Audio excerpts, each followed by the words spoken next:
This is probably going to be a long video. There's a lot of sensitive topics that are going to be mentioned in this video as well, in which the list will be shown here. If you are bothered by any of these topics, please click off the video now. Please do not harass or attack anyone mentioned in this video. Under no circumstances is this appropriate for the situation. The best thing to do in this situation is to block these users and to distance yourself from them. Do not talk to them, just block them and leave them alone. This video is intended to present and discuss potential wrongdoings of these users based on the information available to us in order for others to come to their own conclusions regarding this matter and these users. Thank you. So today, me and a friend are going to be talking about a YouTuber known as Goldbox, or on Tumblr known as Mobox87, a popular Five Nights at Freddy's animator who currently has around 300,000 subscribers on YouTube and more than 11,000 followers on Tumblr at the time of making this video. This video is going to be a sort of deep dive, as well as a discussion into his content, as well as documenting the things that he has done. Recently, a lot has come to light about Mobox's content that needs to be addressed, which is the main point of this video. We will be attempting to discuss as much as we can about Mobox in the appropriate chronological order. We have also tried our best to document as much as possible in the correct time, but a lot of his work on both YouTube and Tumblr has been removed. This video is not only to inform others of the dangers of this user, but to also archive as much information as possible regarding this user and his work, as recently a lot of his work has been wiped from the internet by him, possibly because of the nature of his work coming to public light. To summarize his YouTube work as a whole, Mobox87's rise to fame was first due to his creepypasta animation series drawn on MS Paint called Jeff and Friends on his first channel, which was called Ida Fanatic Anime 1. When he stopped liking creepypasta, he passed this channel onto his sister to instead work with the Five Nights at Freddy's fandom, which I'll just call the FNAF fandom for the rest of this video, for simplicity's sake. His first channel was known as Bonnie Bunny, and his second channel was called Purple Guy, and then Goldbox, which he goes by now. His FNAF animations garnered much more attention, most notably as of now his Can You Survive, Death at Freddy's, Purple Guy Death, and the Bite of 87 audio animations that have millions of views. The Purple Guy Death and Bite of 87 audios were from the creepypasta Hidden Lore audio series, while Death at Freddy's was an animation of a custom fan-made audio based completely on his own OCs within his FNAF content. This should show you, to some extent, the popularity of his fan-made FNAF characters. The Can You Survive music video is the only one in this list that's still up on his channel, having at least 4 million views today. And this YouTube presence is the limit of what many of his fans know, and this is where it stops. So you may be thinking, but why even talk about him today? Like, what's so bad about all that? And here we are to tell you, because he draws CP and Nazis. He has drawn this not just once, but multiple times. Mobox's work on Tumblr is also incredibly alarming, featuring high levels of violence as well as other sensitivities such as CSA and abusive relationships. A lot of his fans are unaware of this, as it is kept behind the doors of his Tumblr account, as well as other media sites. As we have looked through his Tumblr blog, we are met with a descent into worse and worse subject matter. Recently, my friend and I began a blog on Tumblr known as Mobox Critique, meant to spread the word about the dangers of this user as well as discuss and document his work with others. My friend, Moderamu, is the creator of the original document regarding Mobox, and I also help her to run the critique blog. My name is Mod Springtrap, and I will pass this next part on to Moderamu. A little note about Mobox is that he uses both he, him, and she, her pronouns. However, he has recently stated that he prefers to be called by he, him pronouns only online, so please respect this. Today we're going to discuss the full context behind this, the CP, the Nazi art, and the overall problems with his work in general. So let us begin. Who really is Mobox87? On the 22nd of September 2012, Mobox created the channel known as Ida Fanatic Anime 1. However, it wouldn't be until February 20th of 2013 that he would post his first video, Creepypasta Señor Bakun con dibujos, which was his own creepypasta story that he had written, and he had also drawn the story in MS Paint along with text-to-speech styled audio, which is called Taekwondo. These traits would become staples of the Ida Fanatic Anime 1 channel. However, he also posted another video on the same day titled Insomnio, which later would come to be known as the pilot to the new series, Jeff and Friends, animated on this channel. The Insomnio video soon became a hit, increasing in popularity, so Mobox began to start work on the official Jeff and Friends series, with its first episode being titled El Maestro Sustituto Parte 1, which aired on February 21st, 2013. This series was episodic, with occasional new characters popping up every now and then. A few original characters created by Mobox showed up in the series, including Insane as well as Senor Bocon from his first video. The series lasted until December 28, 2015, when Mobox moved out of the creepypasta fandom. This was because of his new interest in the Five Nights at Freddy's game series. His first FNAF video was uploaded on the same channel, being a music video with the Living Tombstones Five Nights at Freddy's song titled Five Nights at Freddy's Song Animación plus Subtítulos Español. This video is animated in his usual misprint style, but making music video animations would soon become one of the main subjects of his work. During this time, Mobox also joined Tumblr. His first post currently available on the Mobox87 blog was an Ask post regarding a user known as AleArtist, another YouTube FNAF animator at the time, as well as a reblog from his sister's blog about their shared phone dude character, Johnny. However, there were a lot more posts on this blog beforehand that have now been deleted, likely for reasons that we will discuss later. During Mobox's transition to Tumblr, when he left the creepypasta fandom, on the same day Jeff and Friends ended, Mobox announced via video on the Ida Fanatic anime channel that he would be leaving the creepypasta fandom and had fully transitioned to FNAF, showing a collage of images and drawings from his Tumblr and some others that have never been seen, such as fans of Rebornica's characters from their webcomic pilot. In this video, he had also mentioned that he was giving the channel over to his sister, who is now the current channel owner. This was reiterated in another video on June 7, 2016, when his sister began posting on the channel. This completely concludes Mobox's involvement with the Ida Fanatic Anime 1 channel, and it no longer belongs to him today. He would move channels on YouTube to a channel called Bonnie Bunny, while his work on Tumblr would continue. This work on Tumblr contributed farther into his move into the FNAF fandom, which sparked his most popular and main work, the FNAF Affinity AU. The FNAF Affinity AU started in 2015 and is still active and popular to this day. It began before the release of the Silver Eyes novel and began before any major FNAF characters were canonically revealed. So be prepared to expect some inconsistencies to FNAF canon, but that's besides the point. This AU had many noteworthy aspects that made it explode in popularity. It had the existing FNAF lore, FNAF OCs, and it had little arcs in the blog that were there to keep the lore interesting, as well as adding to characters and their stories. Mobox created a lot of extra characters and gave personalities to unknown characters in the FNAF story, which was arguably the most interesting part of the Affinity AU. One of the most notable arcs was regarding the Purple Guide character, Vincent, which was a character practically stolen from the artist Rebornica. However, this was a popular character throughout the entire FNAF fandom during this time, and his wife, Miranda Rinnings, Mobox's OC, who would later become the canonical Mrs. Afton in the AU. Particularly, the arc focused on murder and abuse of his wife. This would be a common theme within the early arcs of Mobox's story, but a lot of the content for the AU was less lore-driven during the time of the earlier games, so it was mostly just about the Night Guard characters as people, or the missing children's backstories, those sorts of things. In these arcs, there were things such as the character of Edgar, this AU's equivalent of Henry, treating his kids badly. Edgar was an abusive father to the crying child named Kenny and his older brother named HK, who would later be known to be as Michael. There were also details regarding the missing children, such as Bart, the child-possessing Foxy, being the son of Phone Guy and the nephew of Vincent. Similarly, Brandy, the child-possessing Bonnie, was Vincent's daughter. There were also a few arcs that were sillier, such as the blog taking a road trip or Vincent getting a dog, but a lot of the early content of this AU was revolving around familial abuse, particularly Vincent's family. This didn't seem like an issue at the time of its creation, but would later serve to be quite alarming. It's also important to note that Mobox drew and posted NSFW content of Vincent and Renata to this blog a lot around 2015 and 2016, while being a minor, to his audience composed mainly of minors. In 2015, Mobox would have been 15. As well as this, a lot of the characters went through design changes which may have resulted in the characters being whitewashed. Mainly Brandy. However, both of us authors are white, so this isn't a place for us to decide this or not. It is also possible that Mobox changed these designs to separate his content from that of Rebornica's. But the most notable thing from this time period on Tumblr was the work of Purple Wedding, the one piece of lore on YouTube for the Affinity AU. In the original Purple Wedding animation, Vincent was white with black hair, and he'd turn purple from time to time whenever he acted violent. He would completely switch personalities and become abusive and evil during this purple form. Examples of this are from the original Purple Wedding video, the Bite of 87, the Purple music video, and the Death of the Five Children animations. As a side note, this just reminds me of harmful DID stereotypes, but I'll move on from that. The lore of this video is between Vincent and his wife, Renata. Vincent first met Renata in high school, and then they got married. During this time, Vincent abused Renata while she was pregnant with Brandy, who would become the child inside Bonnie as mentioned earlier.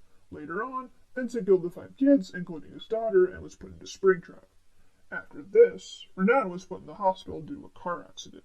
Vincent wrote Renata an apology letter while she was there, as she had forgiven him for the murders of the children and their daughter. Purple Wedding was a hit with the blog, and would also eventually spawn the Unborn arc, in which Renata had a miscarriage, and then also an arc involving Renata giving birth to another child.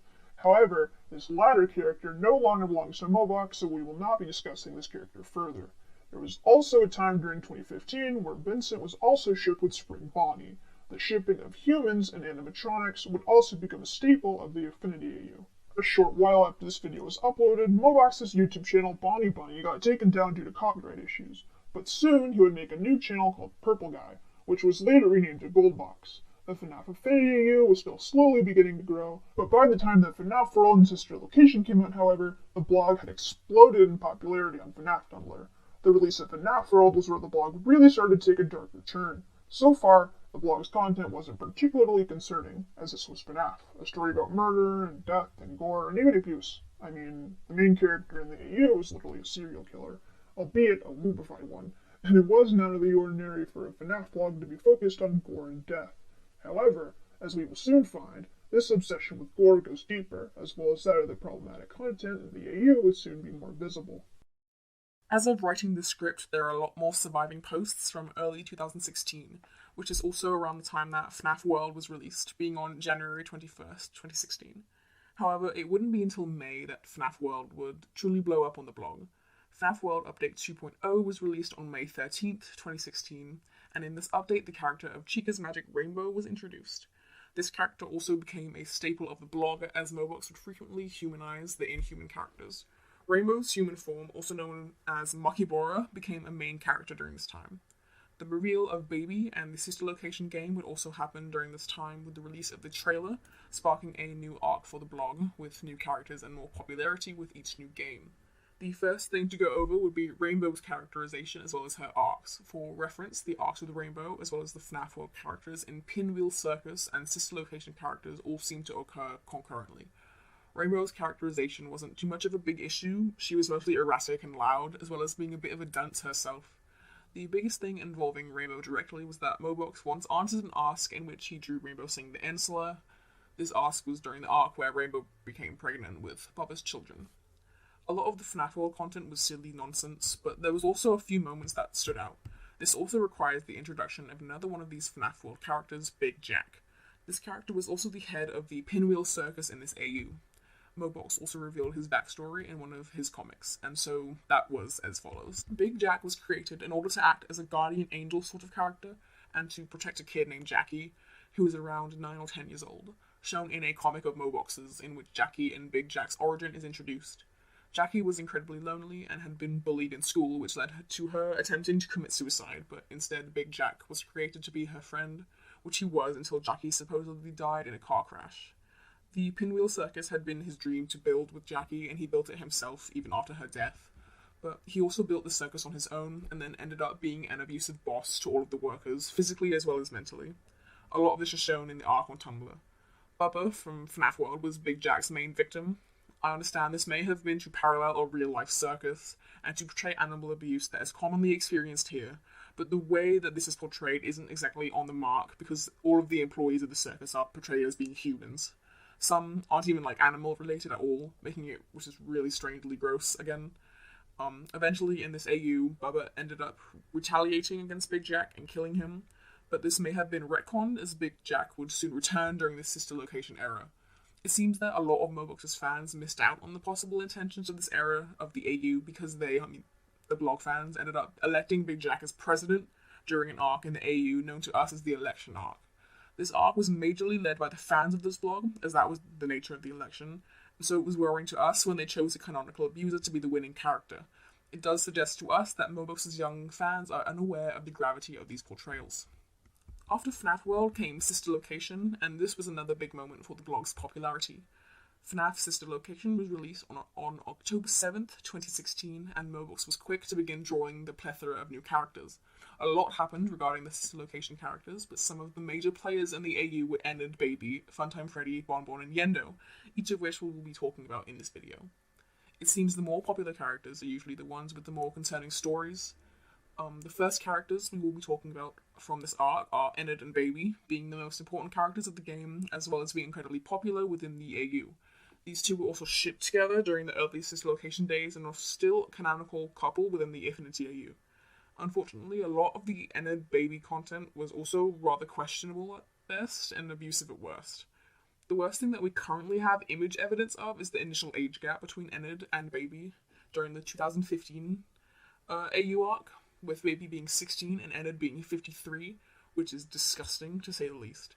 However, I must say that Mobox has since changed this during the Freddy Fazbear's Pizzeria Simulator AU era, which was a part of the 2019 Affinity AU reboot, and currently Scrap Baby is 23 and Molten Freddy, who is Enid, is 28, but this seems to have been true during the Sister Location era, the horrible age gap, as well as Baby and Enid being portrayed quite childish and young respectively, with there being an arc where Baby was living with her father, who was a nightmare, while this was happening. Mobox has also drawn implied, not safe for work content of the ship, most of which has since been deleted from the blog, but some can still be found, even a suggestive implication being shown in YouTube, for example, the Daddy's Little Monsters music video. Mobox has also given the couple canonical children within the AU, which still exist in the AU reboot. And then besides this theme, the relationship between Enid and Baby was extremely tumultuous and seemed to change a lot, with Baby sometimes hating Enid and sometimes loving him. Mobox also portrayed their relationship incredibly differently in numerous cases. For example, they would love each other, primarily on the Tumblr blog, and then, like in some random ask, Baby would hate Enid. There was also a scene in one of Mobox's works, Night at Freddys, in which Enid steals Baby's body and impersonates her, which also ended up happening in episode 4, which has since been cancelled, but we'll talk about that a little bit more later in the video. It also seems that the Enid and Baby content was what was the least archived from our investigations. We have received information on our blog that suggests there was more content of these two, as well as both of us mods remembering that more definitely happened when the AU was in its prime, but no more evidence has been found as of right now. So speaking of Night at Freddy's, this was an original series animated by Mobox on his YouTube channel. It was completely written by him, as well as being voiced by him and his fans. However, it was cancelled after episode 4 and has yet to have been picked up again. The lore for the Night at Freddy's video seems to have been an expanded version of the Affinity AU, but there was also a lot of inconsistency, and there isn't really much content, so we can't really say much about the show's lore. The next character we will be discussing is Funtime Freddy. Mobox has constantly portrayed Funtime Freddy as being a misogynist as well as a chauvinist. Funtime Freddy even said it himself in a post. It wasn't a one-off joke in the AU either, it was a common trope for Funtime Freddy and even seems to be a gag in the AU reboot. Besides Funtime Freddy's frequent nasty remarks, he was also shown abusing Bonbon, and it was even implied that Funtime Freddy began abusing Bonbon when he found out she was female. And what makes it worse, they were dating during this time, because of course, and he continued to abuse her. We currently have quite a few images where this happens. At one point during the Sister Location era, Bonbon ended up cheating on Freddy with another rabbit, being an OC created by a friend of Mobox's who was called James. Or rather, it was revealed that James was cheating on Bonbon with Bonnet, who was portrayed as being incredibly jealous. It is also implied that she sexually assaulted James during this arc. The reasoning of this incident was also that Bonnet was crazy and completely unhinged, but Mobox wrote Bonnet's character as being crazy because of her mental illness, as she suffered from extreme body dysmorphia. This contributed to her jealousy, as well as was a main factor of her character. At one point, Bonnet was also admitted to an asylum, as well as the Nightmare animatronics, but it is unknown if this was because of her body dysmorphia or not. In the Night of Freddy's series, the Nightmares were revealed to have been in the asylum because they were, quote, crazy guys who wanted attention. Anyway, the entire arc with the rabbits also continues with the character of Yendo, in which Bonnet also tried to start a relationship with him. Yendo's design and characteristics were also changed frequently during the blog Sister Location era. He had 2 major designs and was also being portrayed as being uncomfortable around Enid as well as being guilty. He was also a little bit obsessed with Enid's being single or not, which was rather strange, but we don't really have any more else to go on about that. The next few games would also blend into each other, with FNAF's release schedule taking a bit of a turn once the next game, Freddy Fazbear's Pizzeria Simulator, would release as freeware on December 4th, 2017. However, Mobox didn't start making that much content for it until 2019, with the reboot of the Affinity AU, and the AU reboot changed a lot of the original content within the AU and ended up retconning a bunch of the content and the lore, and added a lot of the future characters to the AU, such as the Freddy Fazbear's Pizzeria Simulator characters, FNAF VR characters, such as the Beta Tester, as well as Glitchtrap and soon Vanny. There were also additional fan characters included, such as Glitstrap's sister, named G3N4AM100, Glitstrap's daughter, Lizzie, or Glitch Freddy. There were also some characters added from fan games, such as the Return to Freddys. It should also be noted that Mobox began working on more original characters and content after the release of Sister Location, so the upcoming sections of this video will also blend into each other quite a lot in terms of time.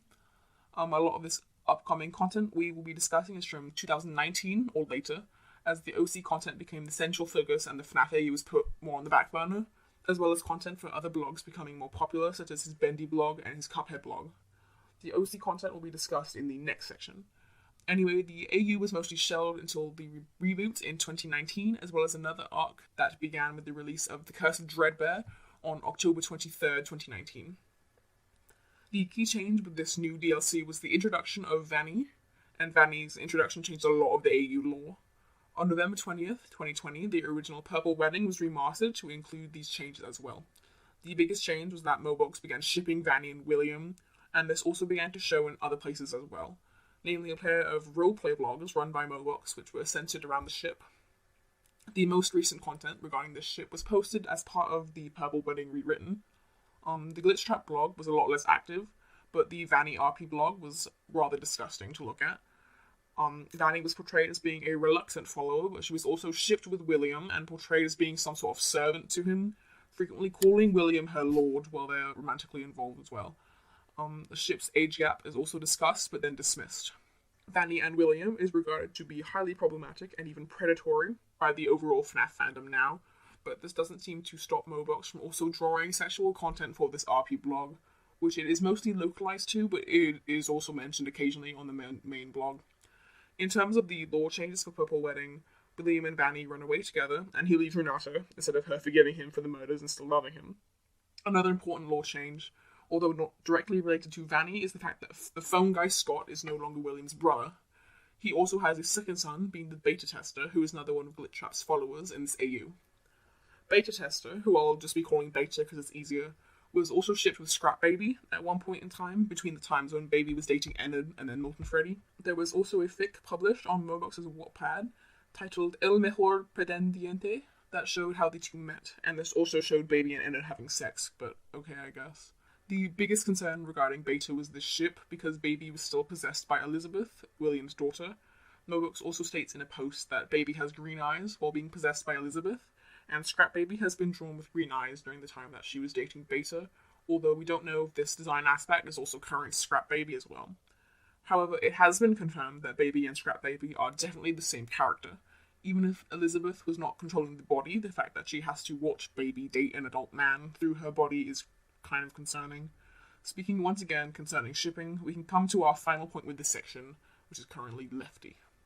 Lefty, in the Affinity AU, is associated with numerous problems with Mobox's content. This was also one of the many things that had been glossed over. Lefty was portrayed as being the victim of an abusive relationship, his abusers being both Pop Freddy and Rockstar Freddy. Mobox has implied that Lefty and Pop Freddy were in a romantic relationship during this abuse, as well as implying that Lefty was sexually assaulted in one of his comics.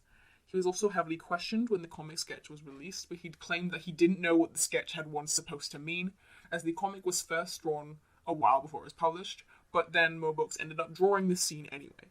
Lefty is also possessed by Charlie, who is the puppet, which is extremely concerning once again if Lefty is being assaulted. The possession with Charlie is also the basis for Lefty being transgender in this AU. Lefty's portrayal is also quite strange, with there being an unnecessary amount of focus on Lefty's gender at some point during this AU. The correlation as well between Lefty's assault as well as him being transgender has been brought up, although Lefty isn't the first character in the AU to be a victim of sexual abuse. He is the first character to be canonically transgender. There have been other LGBT characters in the AU before, however, so this is also just speculation and maybe coincidental, but he is the first transgender character. The thing that concerns us the most, though, is how Mobox's fans responded to Lefty's abuse, and it seems that his fans are unaware of the gravity of the situation. One anonymous user even loved the situation between them. Another anonymous user egged this situation on, and this is an important thing to consider with Mobox's portrayals of abuse and other disturbing situations within the entirety of his content, not including just that of FNAF. So, in update to this section, there's been a lot more investigation into the content regarding Lefty, and we will link some of the information added to that below in our description of the video. Please check this information out. It's really important to be updated on this. Thanks. Sassys Palace, originally called Sassys Place, is an original work of Mobox's that is connected with the Affinity AU. The first post on Tumblr regarding Sassys was deleted, however, it was around February 2017 that it had been posted. This was the artwork from the post, as it was apparently reblogged by someone. This was one of the first more original works created by Mobox, aside from works such as The Rescue Action, aka Little Fan of the Big World, as well as a work called Team Scorpions. However, Team Scorpions is entirely his brother's work. Although Sassys Palace was connected with FNAF in a slight, the center of the story was around his new OCs, being the characters in Sassys Palace. This drawing in the post showed off Sassy and later the other animatronics of Sassys Palace. The first currently available post about Sassys Palace was made on February 28, 2017. However, this is the first full-body ref we got of Sassy. As 2017 went on, Mobox began to develop Sassys Palace more, adding in characters such as the Night Guards, with the main one being Stone Laverick, a Night Guard who was also confirmed to be the token phone guy for Sassys Palace. He was also a secret agent who did his best to stop the villains of Sassys Palace, in which here is where the Origin of Sassy comic comes into play. The Origin of Sassy comic was a webcomic about, well, Sassys Palace, and it told the origin story of the work's titular character, Sassy. On June 23, 2017, the comic was released, and it got discontinued in 2019 due to people complaining about the suggestive content present in the comic. This comic contained a character known as Dr. Solomon Jones, the main antagonist of Sassys Palace, a 53-year-old man whose goal is to create the perfect Lolita slave toy, who kidnapped the main character in the comic, Shelby, and held her hostage, abusing her, originally raping her as well, and later killing her, which later led to her soul going into Sassy's body due to Solomon apparently selling Shelby to William Afton and him putting her body in the animatronic Sassy. Originally, Shelby was 16 while Solomon was 53 years old, though later on, Mobox changed Shelby's age to 19. Mobox has, to their credit, retconned a lot of the ages of the comics in his story to make them more appropriate. However, there is still a lot of content up there specifically with an age gap. Help from Kitty is a Sanrio AO by Mobox. It was created around mid to late 2021, and the main plot of it is where Kitty White, also known as Hello Kitty, gets framed for a murder. Not much about this AO is known, as it is very recent and came strictly to Mobox's Facebook. However, a few reference sheets of the characters were available, which we will show here. Noticing the pictures from this AO, it is very heavy with gore and implied abuse, as well as other sensitive topics, with characters such as My Melody being covered in blood and bruises, Hiromi being a murderer, Cinnamoroll being a homeless child who is also covered in blood and bruises, Pom Pom Pure being a cannibal, etc.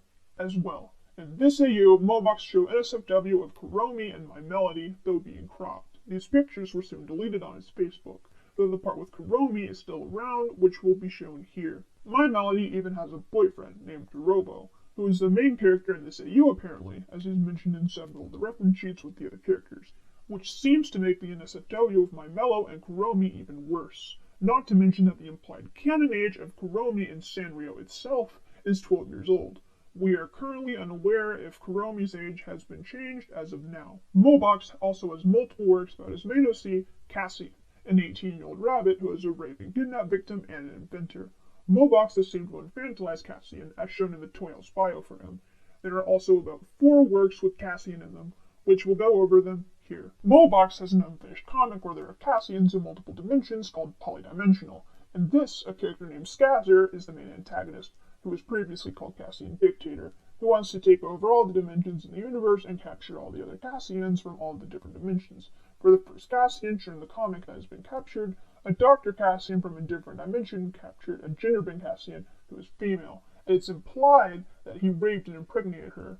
This Cassian doctor also works with Skazzer, the main antagonist of Polydimensional. Sooner or later, other Cassians from other dimensions appear, such as the baby Cassian, a steampunk-like Cassian, the normal present-day Cassian, and the gender-bent Cassian. Later characters seem to be added to this comic, such as a Cassian involved with a church named Sapphire, a character named Bahemus, who is the main priest. His reference sheet is shown here. Their god they worship, named Agazar, etc., etc. It's been shown that the Cassian involved in the church, Sapphire, was burned at the stake. That's all the info that we have on these characters that were later added as of now. The plot summary of Polydimensional, courtesy of Mobox's Facebook, reads as follows. The dimensions are being conquered by an evil and unstoppable force. seeking to unite each and every one of them to have total control and eliminate those who are useless. Gain control of what can and cannot be seen, etc. An evil dictator who is feared by all sides of the dimensions and successful in all his conquests due to planning and fortitude. On the other hand, Cassian, who is in deplorable conditions and before suffering an accident that was to take his life, a group of Cassians look for him and take him through various dimensions trying to hide him from being a dictator, because if he gets the original Cassian, everything will be one more task that is chair to be able to seize everything and everyone. Open Mind is an episodic web series in development by Mobox about Cassian's attempt at being an inventor, as he wants to be like Nikola Tesla, in which in this work specifically he is 22 years old and he creates 3 portals known as ports. These are also in polydimensional that he uses to travel across dimensions. He crosses these dimensions with his own creation from childhood, Poddy, a robot who serves as Cassian's assistant so that he doesn't die in these dimensions. Think of something like Rick and Morty, for example. Something like that. Stolen Innocence is an unfinished webcomic like polydimensional, where it tells the backstory of Cassian and how he was kidnapped, tortured, and raped at age 4 by a rat named Dominic and his other workers. In this comic, Dominic also does psychological damage as well as surgery on Cassian, making him unsure if he was a man or a woman, making Cassian later be gender fluid, as Mobox confirmed this through posts on his Facebook. Mobox has also drawn child abuse with Dominic, as there is a part of an image shown of a PMV that he made of March 1st, 2022 of the song Nowhere to Run by Stegosaurus Rex, showing Dominic abusing a young Cassian. This image was originally posted on October 27, 2021. Keep that date in mind for later. Like polydimensional, there is also a plot summary of this work, courtesy of Mobox's Facebook, and it reads as follows. It tells the childhood of little Cassian Akisama, a boy with a dream life and parents and brother who love him. But on a school trip, Cassian would end up being kidnapped by a group of men who are dedicated to filming torture, rape, kidnapping, white slavery, substances, organs, and any grotesque content to practice on the victims to entertain the thirst of its violent spectators. There is narrated all that Cassian arose and how this has affected him until his adulthood. Mobox has also written a fan fiction on his Wattpad about Cassian going into an asylum, although this only has about at least 1 chapter. It's a Wonderful Mind was also another webcomic made by Mobox that was soon cancelled. It mainly discussed Cassian's feelings about himself and his mind in general. This comic also has an interaction with Cassian's husband, Cassidy, who belongs to Mobox's boyfriend, Nikolai, both of which we will discuss more in depth later on in the video.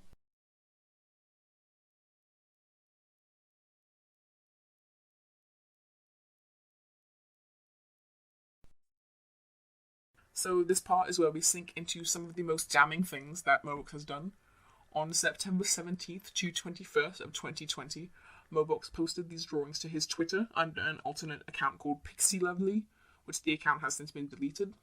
These drawings were of Mobox's OC Cassian at about 6 or 7 years of age, with Nikolai's OC Cassidy at about 67 years old, being his canon age.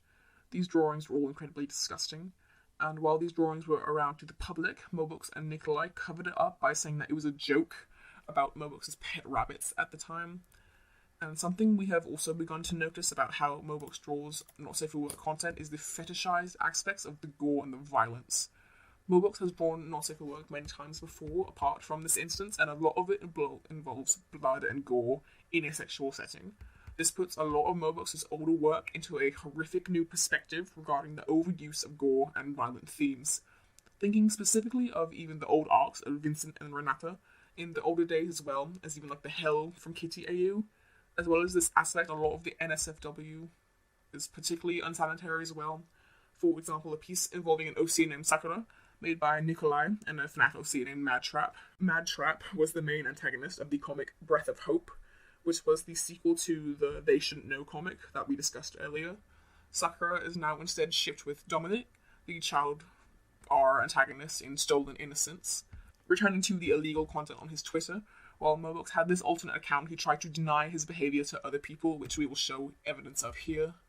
And after receiving backlash, he posted this to his alternate Facebook account named Kyle Davis, which is also a potentially stolen character name. Once this stuff started to slowly spread, on October 19th of 2021, Mobox made an apology on his main Facebook account, along with almost everywhere else, about these drawings. However, he didn't go into the specifics of what he did, although he alluded to it.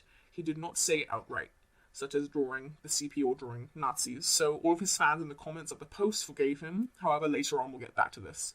Though about a week later, on October 27th, 2021, Mobox posted the cropped images of Dominic seemingly abusing a young Cassian that was mentioned earlier. Mobox had also been deleting criticism, while the accounts with the offending content were still active, as well as ignoring those, including his friends who tried to hold him accountable.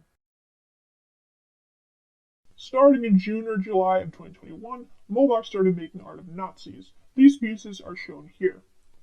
Mobox has even stated that Balloon Boy in the Affinity AU is a fan of Hitler, also as well as shown here. This post was also posted to his Tumblr as well, talking about an OC of Nikolai's, Himmler, asking if he or Hitler was more important. Nobody else would have known much about Nikolai's OCs except Nikolai and Mob, so the person who asked the question must have been him or someone else close. This ask is here. When the ask had gotten mass reported and deleted, Mobox had said this on Facebook. Keep in mind that Mobox has also drawn fan art of Himmler as well. Speaking of Mobox's Facebook, Mobox's profile photo on his Facebook was also assault art of Cassidy assaulting Cassian. On February 9th, 2022, Mobox posted the Nazi characters in his OC gallery, which is the most recent mentioning of them. These are shown here. It was around then that a document was made, talking about most of the stuff that's in this video. This document will also be in the description of this video as well. Mobox is also an unbaptized Jehovah's Witness. His drawings of these things are rather odd, since Hitler had targeted JWs and killed thousands of them, like he did with Jewish people and other groups of people that didn't fit his standards. As well, Mobox's main OC is named Cassian. I had talked about him earlier on in this video. Cassian is canonically 18 years old and is also married to a Nazi doctor, Cassidy, who's 67 years old. In all of these drawings that I'm showing you now, their relationship is portrayed as sweet and wholesome, and it's never once said that it's bad or wrong, which is a bad thing considering that Mobox's audience or fan base is made up of minors, as due to this content, this behavior could be normalized for them. Although this video is not about him, this is just a little extra section to go over some of the things that Mobox's partner, Nikolai, has done as well, such as joking about necrophilia maps, as these posts show here. We have not yet done a full investigation onto Nikolai and his own content. This is just what we were able to find on the surface. This information is also all available in the document posted about Mobox. Once our blog called Mobox Critique popped up on Tumblr in late February of 2022, Mobox Critique is a blog on Tumblr that archives and spreads awareness about Mobox's behavior, as well as discusses the problems with these works and is a place where ex-fans of Mobox can be safe. Mobox made this apology on Facebook, yet again not being specific with his actions of drawing CP or Nazis. However, after getting 2 comments holding him accountable for his behavior, Mobox has deleted the apology. He has also posted the same apology on Tumblr, with most people, yet again, forgiving him for his behavior. However, some people who had seen the document didn't, and held him accountable for his behavior. On March 1st, 2022, a YouTuber known as Crying Blossom made a video discussing the document that will be in the description of this video. However, the next day, March 2nd, 2022, Mobox's friend had posted this post on all of his socials, saying that Mobox wouldn't be on the internet for a long time. Though, on the same day, Mobox had also deleted his main Facebook account, where the majority of these drawings are shown of Cassian and Cassidy, as well as the Nazi art, which to me is a little bit strange that he only does this literally the day after that video got made, but I rest my case. However, after deleting the main Facebook, a day later, on March 3rd, 2022, Mobox came back for good on there, and continues to post drawings there, though on that same day, Nikolai commented on the video, lying about his age being 22 to the public eye in the comments of the videos, probably to make himself look better, though his age is actually 20, as shown as his Facebook bio, as well as a drawing Mobox made for his birthday. He also posted a response to the video on his Facebook with Mobox responding to it, in which this reads as follows. Why when a celebrity sends a, which is not serious, it is not literal, everyone starts to say, what a disappointment. I was his fan, I followed him, wow. Too bad I was inspired by him. I never felt so disappointed, as if people who were fairly famous or directly famous could not be wrong. I don't know why they get so excited about human beings that they are also going to make mistakes like any other person in this world. To which Mobox had responded within the comments saying, I got a lot of comments saying, you left me with so many wounds when I found out what happened, and that's when I think, did I come over to your house and stab you 7 times with a knife? I don't know. Right now it seems a bit absurd to me, and more than that, they say how if anyone with a fan base has to be perfect and not screw up. As well as deleting his main Facebook, Mobox had also deleted his works on Pixiv, his works being the pages of Stolen Innocence, the unfinished comic about Cassian being kidnapped, tortured, and raped that was mentioned earlier. These pages, however, can still be found on Pinterest if you look hard enough, though the comic was only just beginning, and it only showed events that happened the day before the kidnapping of Cassian. All of this current behavior reinstates that neither Mobox nor Nikolai have changed at all, even after the apologies Mobox made. Currently, Mobox is trying to cover up these disgusting things in his work via damage control, as a response to this blog and callouts about him, such as the Crushing Blossom video talked about earlier. Examples being changing parts of the Affinity U, which is the rebooted version from 2019, as well as leaving out info such as Cassie being a Nazi in the plot summary of Open Mind on YouTube community posts. As we were writing this video, Mobox had sent Blossom a private message on Twitter, acting innocent and trying to be a redeemed hero, to which Blossom didn't buy the act because of the evidence they had of Mobox's act, as well as knowing Mobox having a history of lying. Blossom has approved of us getting these messages out and has screen recorded them for us, in which these messages are here. A few days later, Mobox had announced that he wasn't going to be posting drawings often anymore on his Twitter, since he was starting to work. However, Mobox is very active on Facebook. He posts a drawing there literally every day, proving that the statement was a bit false, to which Blossom messaged Mobox, upset that he lied to them, in which these messages are here, which are also screen recorded. Keep in mind that in these messages, Mobox had stated that he wasn't talking with Nikolai. After this time, Mobox had blocked Blossom, and then told Nikolai that Blossom was harassing him, to which Nikolai made a post talking about Blossom on his Facebook without name-dropping at first, which is shown here. In the comments, fans of Nikolai and Mobox were talking to Nikolai, with Nikolai misgendering Blossom and lying about changing his ways. His fans had also joined in on this harassment. As well, diving deeper into the comments, someone made a screen recording of them reporting Blossom's video, to which Nikolai started to laugh and tag Mobox, with Mobox saying, "I know, I told you not to do it, but," to which Mobox smashed his keyboard. After which, in a later comment, Nikolai threatened Blossom via a call-out post on them, as well as another person reporting the video that Blossom had made. Blossom has made a second video talking about this harassment, in which after the video, Mobox made an empty threat, stating that Blossom was harassing him and that he'd be calling a lawyer, to which, yet again, after getting 2 comments holding him accountable, Mobox deleted the post, hid his Tumblr from the search bar, and disabled comments from all his YouTube videos. Keep in mind that Blossom is a minor. This is stated on all of his bios on his socials, and is non-binary. They use they-them pronouns. This situation is ongoing. We will post updates on it on our blog, Mobox Critique. So this is all of the current information that we have at this time regarding the user Mobox87. This video is meant to document the current information that exists of the time of its upload, so if anything else happens afterwards, we will update our Tumblr blog, Mobox Critique, as well as the description of the video with any more news. If we need to make another video, we also will do so, but that might take more time.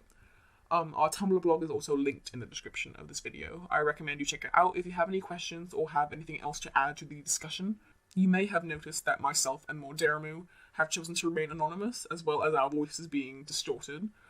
This is for our own safety, as we are uneasy in interacting with this user, as well as being harassed by his fans. Please respect this. In conclusion, Mobox is a disgusting person who has fallen from grace. What respectability he once had has been completely trashed with his lies and his promotion of CP as well as Nazi content, along with his partner. I have to say I am sorry that we have to make this video, as both of us agree that Mobox's content was a large part of both of our paths online. A lot of this information in this video was only retrieved because of ours and others' memories. But please just don't interact with this person, do not talk to him, do not send him hate for your own sake, please just stay away from him. Stay away from Nikolai. If either Mobox or Nikolai are watching this video, you can't keep lying to your followers about this. You have to change your behavior. Empty apologies don't mean anything. You need to take a real break and actually consider your actions and what you are promoting. You need to be held accountable. I hope that any of Mobox's current fans who are watching this video are able to rethink your support for Mobox, or at least I hope you have realized that not all of this content is safe to consume or support. Thank you all for watching this video. We have been working on it for quite a while. Just please stay safe, everyone. Stay away from Nazi supporters, stay away from creeps. We will be linking all of our references down in the description below if anyone else wants to see them as well, or send us your own stories regarding this user. Thank you all again, and have a lovely rest of your day or night.